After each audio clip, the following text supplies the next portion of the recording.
กล่อมโลกเดียวดายให้หายวังเวง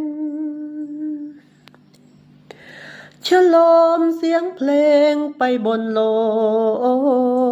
กร้อนเพล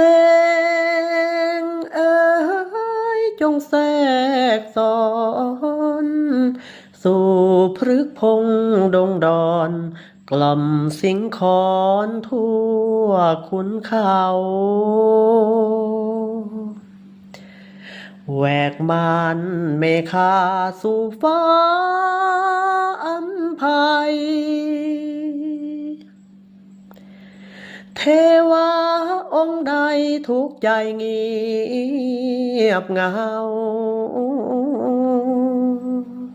เพลงนี้ช่วยบรรเทาให้ทุกท่านบางเบาอยู่เฝ้า